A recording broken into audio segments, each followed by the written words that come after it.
Pernahkah Anda bermimpi buruk dikejar-kejar setan atau pembunuh yang ingin menghabisi nyawa Anda? Bagaimana jika dalam mimpi itu Anda benar-benar terbunuh dan hal itu terbawa ke dunia nyata? Nightmare on Elm Street menggunakan mimpi buruk sebagai penghantar kengerian yang meneror para penontonnya. Konon film horor ini terinspirasi dari kisah pegungsi dari Asia Tenggara yang datang ke Amerika Serikat karena kekejaman Pol Pot, yaitu seorang pemimpin Khmer Merah. Para pemuda yang melarikan diri dari tempat tinggalnya mengalami mimpi buruk, sehingga membuat mereka tidak bisa tidur. Bukan hanya itu saja, beberapa dari mereka dikisahkan tewas saat mereka tidur karena mimpi tersebut. Ada baiknya sebelum Anda menonton filmnya, Anda mendengarkan dulu alur cerita film ini.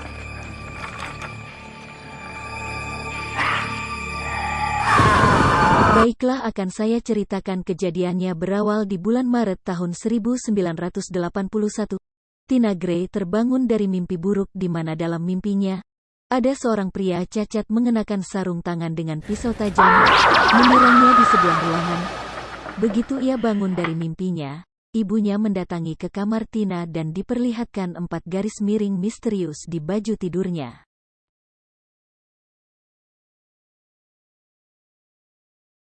Keesokan paginya, sahabat Tina, Nancy Thompson dan pacar Nancy, Glenn Lance, datang menemuinya untuk menemaninya. Keduanya diajak menginap di rumah Tina ketika ibu Tina pergi keluar kota. Tetapi pacar Tina, Rod Lane, mengganggu acara mereka. Ketika Tina tertidur, dia bermimpi ada pria cacat mengejarnya. Seketika itu juga Rob terbangun oleh teriakan Tina yang seperti orang kesurupan. Rod lalu melihat dada Tina terbelah, terseret dan ditebas secara brutal oleh kekuatan gaib. Hal itu memaksanya untuk melarikan diri karena ketakutan dan lari keluar melalui jendela. Di saat Nancy dan Glenn terbangun dari tidurnya, ia sudah menemukan Tina yang berlumuran darah mati terbujur kaku. Dan melihat Rod sudah tidak ada di tempat. Di kantor polisi, Nancy menceritakan kepada ibunya, Marge, dan ayahnya Don Thompson. Karena ayahnya adalah seorang polisi, ia menceritakan alasannya kenapa ia tidur di tempat Tina. Karena Tina minta ditemani. Ia takut tidur sendirian di rumahnya, karena selalu dihantui mimpi buruk. Nancy mencoba menjelaskan kepada kedua orang tuanya. Keesokan harinya, Nancy pergi ke sekolah meskipun telah dilarang ibunya. Dalam perjalanan ke sekolah, Nancy dicegat oleh Rod. Dan ia menjelaskan kepada Nancy apa yang terjadi tadi malam pada Tina. Ketika mereka lagi bicara, tiba-tiba datang Don Thompson, ayah Nancy, dan berhasil menangkap Rob, meskipun dia menyangkal apa yang telah dituduhkan kepadanya. Di sekolah, karena lelah tidak tidur semalaman, Nancy tertidur di ruang kelas, dan bermimpi bahwa ada seorang pria yang mengejarnya sampai ke sebuah ruangan yang kosong, lalu ia terpojok. Dia kemudian dengan sengaja menyentuhkan lengannya ke sebuah pipa panas supaya ia terbangun dari mimpinya. Luka bakar tersebut mengejutkannya saat ia terbangun dari tidurnya di kelas, dan dia melihat ada benar-benar bekas luka bakar di lengannya.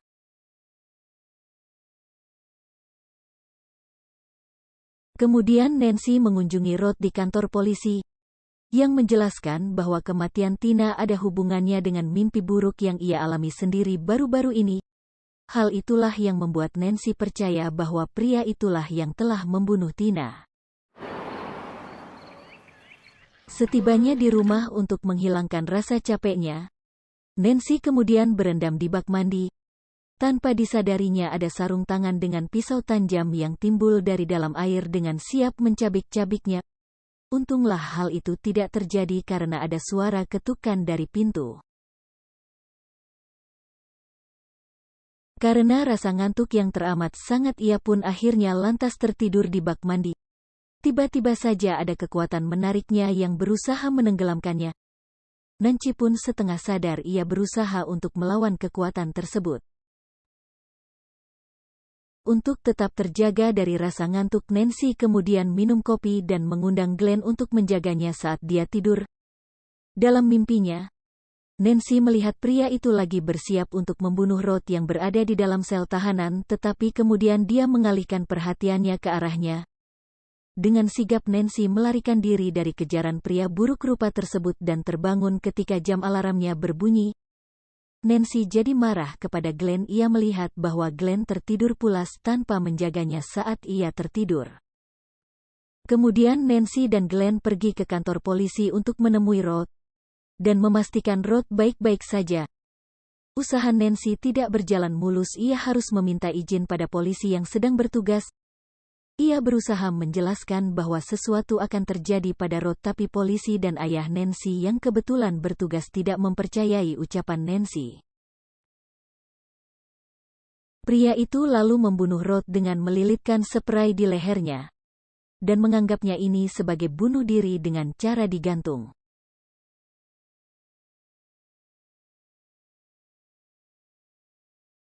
Selepas dari pemakaman Rod, orang tua Nancy menjadi khawatir, terutama ibunya. Ia membujuk untuk pergi ke klinik gangguan tidur. Nancy berusaha menjelaskan lagi apa yang ia alami, namun kedua orang tuanya masih tidak percaya. Ia pun menuruti karena tak kuasa melawan kehendak orang tuanya untuk dibawa ke klinik. Ketika sampai di klinik, ia sebenarnya menolak apa yang dilakukan dokter serta perawat. Namun dia pasrah saja setelah dapat bujukan dari ibunya.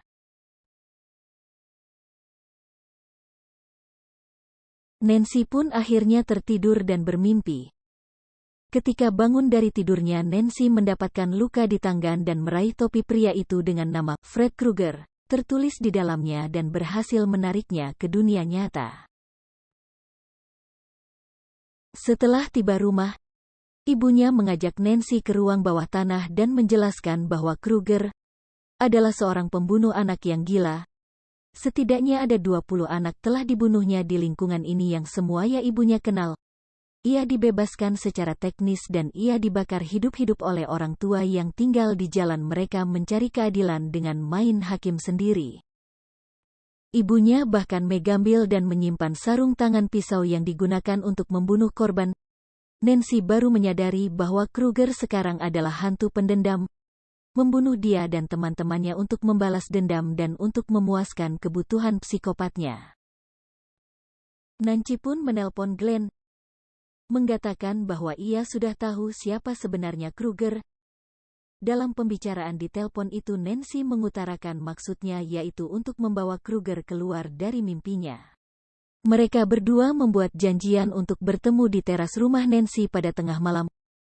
Nancy pun mengingatkan Glenn supaya jangan tidur. Orang tua Glenn pun mengawasi rumah Nancy yang letaknya cuma berseberangan dengan rumah Glenn. Rumah yang kamarnya sudah diberi teralis oleh Mitch, ibunya Nancy. Ayah Glenn menduga bahwa Nancy sudah gila. Dengan berbagai kejadian yang menimpanya belakangan ini, ia pun tidak ingin anaknya berhubungan dengan Nancy. Waktunya yang mereka rencanakan pun telah tiba. Nancy pun mencoba menelpon Glenn yang tertidur dengan pulas di kamarnya. Teleponnya pun diangkat oleh ibunya Glenn. Tapi telepon itu kemudian dirampas oleh ayah Glenn. Dengan nada yang kurang suka, ia mengatakan bahwa Glenn sudah tidur dan langsung menutup telepon.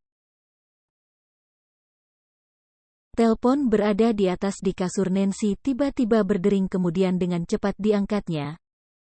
Terdengar ada suara pria yang mengganggu pacarnya. Nancy pun langsung membanting telepon tersebut. Ia lantas berlari keluar menuju rumah Glenn yang berada di seberang rumah. Nancy menduga pria itu pasti akan membunuh Glenn yang sudah tertidur. Tapi ia tidak bisa keluar rumah karena telah dikunci oleh ibunya. Seperti yang Nancy sudah duga, ternyata Glenn yang tertidur pulas tiba-tiba saja ada kekuatan dahsyat menariknya ke dalam kasur. Selang berapa lama tiba-tiba ada darah segar keluar menyembur dari dalam kasur yang ada di kamar Glenn. Nancy pun menelpon ayahnya yang saat itu ayahnya berada di TKP. Dan banyak polisi berdatangan. Ia mengatakan pada ayahnya bahwa Krugerlah yang melakukannya, namun ayahnya masih tidak percaya dan menggagap anak gadisnya itu telah mengada-ngada, bahkan menyuruh Nancy untuk beristirahat dan tidur. Nancy pun tetap pada niatnya untuk menyeret Kruger dari alam mimpinya. Ia pun memasang berbagai macam perangkap jebakan di sekitar rumah, guna membawa Kruger keluar dari mimpi dan masuk ke dunia nyata. Nancy pun lantas tidur. Sebelum tidur ia memasang alarm, kemudian dalam mimpinya Nancy tanpa rasa takut berteriak guna memancing Kruger untuk keluar dari persembunyiannya. Nancy menuju ruang bawah tanah. Di sana ia dengan sengaja mencari Kruger.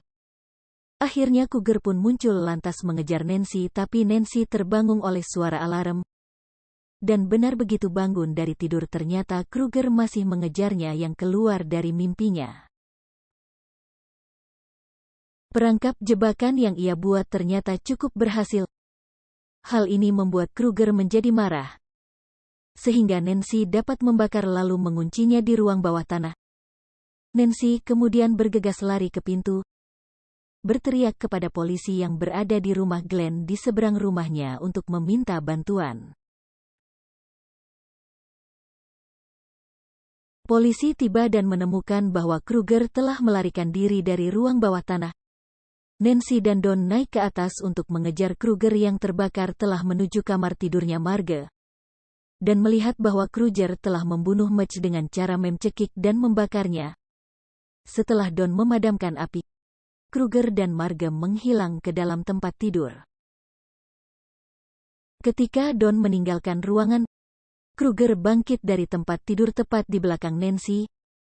Menyadari bahwa kekuatan Kruger berasal dari ketakutan korbannya, Nancy lantas dengan tenang membalikkan punggung kepadanya.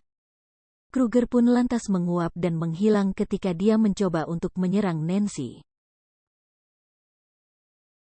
Nancy melangkah keluar menuju pagi yang cerah dan berkabut di mana semua teman dan ibunya masih hidup.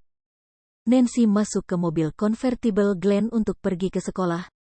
Kemudian bagian atasnya tiba-tiba turun dan mengunci mereka saat mobil melaju tak terkendali di jalan. 3 gadis berpakaian putih bermain lompat tali terdengar melantunkan lagu anak-anak Kruger saat Marge ditangkap oleh Kruger melalui jendela pintu depan.